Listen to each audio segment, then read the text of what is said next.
This fish is a visual metaphor. It's inspired by Ephesians 2:10.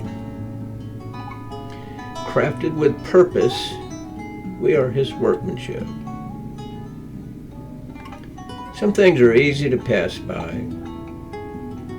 A limb on the ground, weathered, marked, already on its way back to the soil.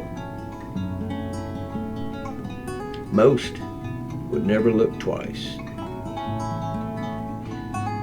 But every now and then, something gets picked up. It gets turned over. And it's seen differently. It's perfect.